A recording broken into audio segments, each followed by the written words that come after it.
Breaking news చూస్తున్నాం. నేడు దేశవ్యాప్తంగా కార్మిక సంఘాలు దేశ్ బంద్కు పిలుపునిచ్చాయి. కేంద్ర ప్రభుత్వ విధానాలకు వ్యతిరేకంగా 10 కేంద్ర కార్మిక సంఘాల ఉమ్మడి ఫోరం దేశవ్యాప్త సార్వత్రిక సమ్మెకు సిద్ధమైంది. భారత్ బంద్లో సుమారు 25 కోట్ల మంది కార్మికులు, ఉద్యోగులు పాల్గొంటారని సంఘాల నేతలు అంచనా వేస్తున్నారు. కేంద్ర ప్రభుత్వ విధానాలు కార్మిక, రైతు దేశ వ్యతిరేకంగా కార్పొరేట్లకు అనుకూలంగా ఉన్నాయని కార్మిక సంఘాలు ఆరోపిస్తున్నాయి.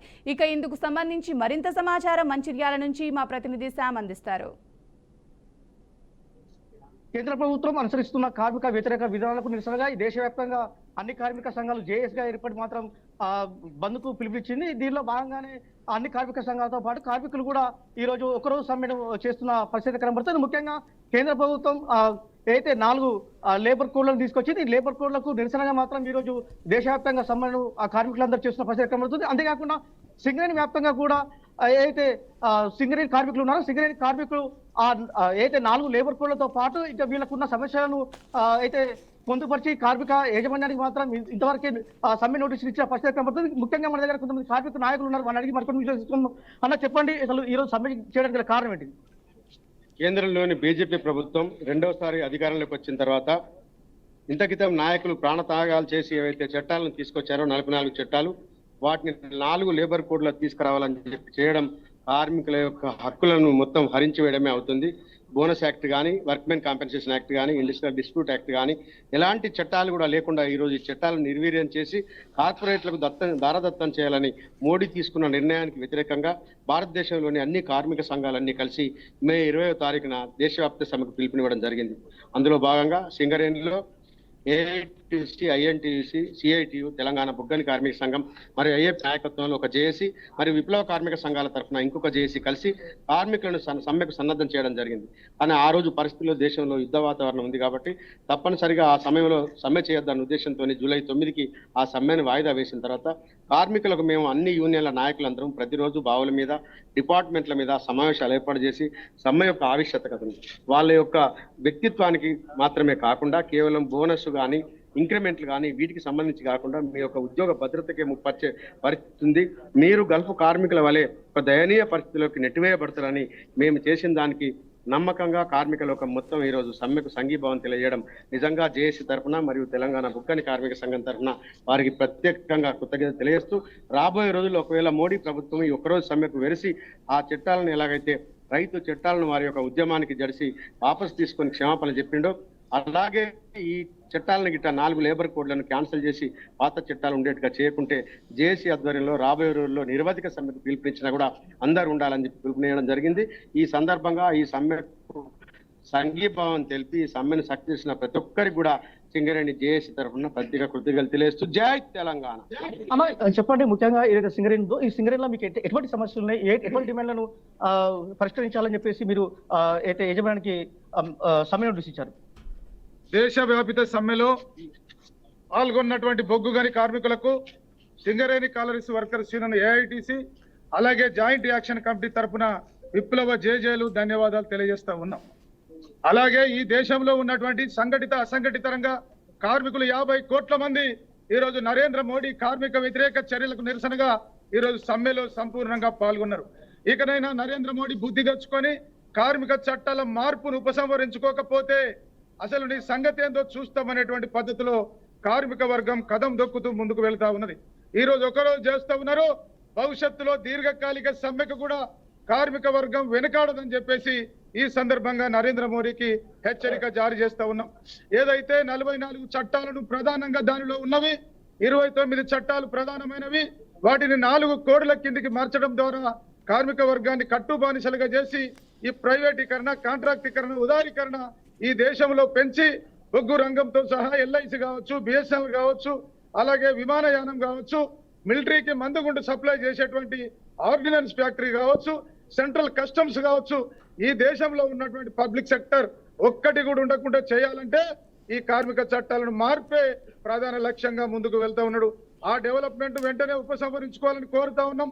ఇకపోతే దానిలో ప్రధానమైనటువంటి ఇవాళ కార్మిక వర్గానికి సంబంధించినటువంటి పారిశ్రామిక విధాన చట్టం, కార్మికులు గుండెకాయ లాంటి ఐడి యాక్టును సవరించడం ద్వారా సమ్మె హక్కు లేకుండా పోతా ఉంది. ట్రేడ్ యూనియన్ కు సంబంధించి రిమూవ్ చేయబోతా ఉన్నారు.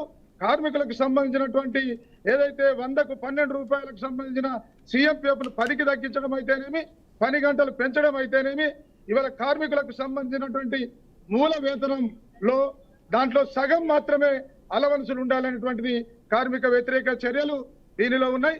అలాగే కార్మికులు పోరాడి సాధించుకున్నటువంటి జీతాలకు సంబంధించిన యాక్టులు ఉన్నాయి. Payment of wages act, bonus act, workmen compensation act, leave wages act, gratuity act ఇవన్నింటిపైన దెబ్బపడబోతా ఉంది. అందుకే భారతదేశ కార్మిక వర్గం, శ్రామిక వర్గం నీ సంగతి ఏందో చూస్తామనే పద్ధతిలో ముందుకు వెళ్తా ఉన్నారు.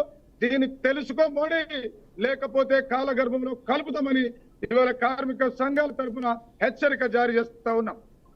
అలా చెప్పండి, ఇప్పుడైతే ఇది సింగరేణి యాజమాన్యం ఉందో సింగరేణి యాజమాన్యం చర్చల ద్వారా పరిష్కరించుకోవాలి తప్ప సమ్మెకు పోదని చెప్తుంది. మీరు ఎట్లా వస్తున్నారు దీన్ని? సింగరేణి యాజమాన్యం ఏదైతే మరి సమ్మెకు పోవద్దని వాళ్ళు ప్రతి సంవత్సరం అంటే ఎప్పుడు సమ్మె జరిగినా అట్లాంటి అప్పీల్ చేస్తారు. కానీ ఇక్కడ కార్మిక ప్రయోజనాలు ముఖ్యం, ఎందుకంటే కార్మిక హక్కులు ముఖ్యం. దేశవ్యాప్తంగా నరేంద్ర మోడీ మరి ఏదైతే కాంగ్రెస్ పార్టీ మరి 339 ప్రభుత్వ రంగ సంస్థలు తెచ్చిందో మరి ఆ సంస్థలకు ఇప్పుడు కార్మికులందరికీ కూడా ఉద్యోగ భద్రత, పెన్షన్ కానివ్వండి, గ్రాడ్యుటీ కానివ్వండి, CMPF కానివ్వండి, అనేక హక్కులు ఈ రోజు మరి కాంగ్రెస్ ప్రభుత్వం గత 100 సంవత్సరాల నుంచి ఈ రోజు కార్మిక హక్కులు వస్తా ఉన్నాయి.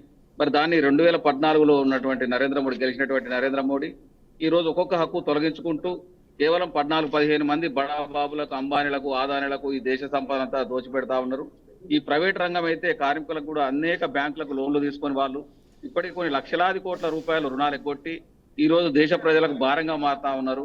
మరి అలాంటి పరిస్థితి నుంచి బయటపడాలంటే మనందరం కూడా పబ్లిక్ సెక్టర్స్ ఉండాలి. పబ్లిక్ సెక్టర్ ఉంటేనే ఉద్యోగ భద్రత ఉంటుంది. ఇది కాంగ్రెస్ పార్టీ పాలసీ మ్యాటర్ గా ఖచ్చితంగా పబ్లిక్ సెక్టర్ ఉండాలని మేము డిమాండ్ చేస్తా ఉన్నాం ముందు నుంచి కూడా.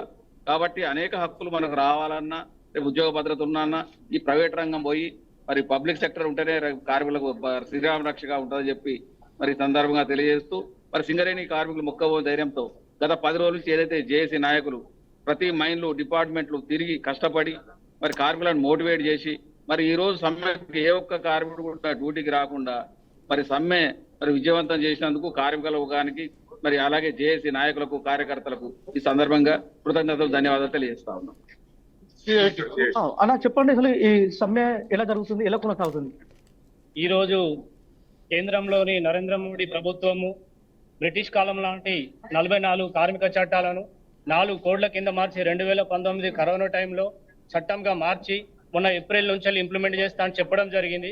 అందులో దాని మేరకు మొన్న మే 20 తారీఖు రోజున సమ్మె పిలుపునివ్వడం జరిగింది.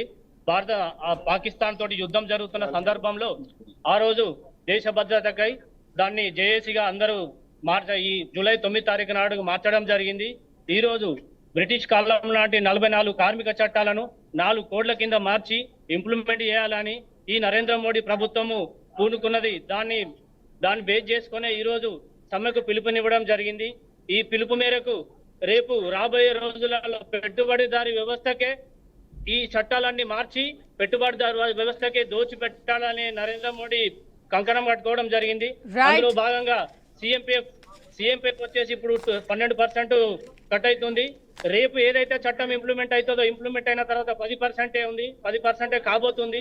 అందులో కార్మికుని వాటాతో పాటు యజమాన్య వాటా కూడా 10% అంటే ఇక్కడికే 4% కట్ అవుతుంది. అదే విధంగా రేపు కంపెనీ కార్మికుని వాటా నేను పే చేయాలనంటే కూడా ఆ చట్టం కూడా రేపు ప్రభుత్వానికి కానీ తర్వాత యజమాన్యానికి అనుకూలంగా ఉన్నది.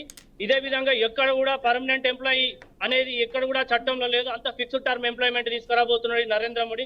ఖబర్దార్ నరేంద్ర మోడీ, రేపు గనక ఈ చట్టం గనక ఇంప్లిమెంట్ చేయాలి, ఇది కేవలం ఇప్పుడు చేసేది ఏదైతే ఉందో మేము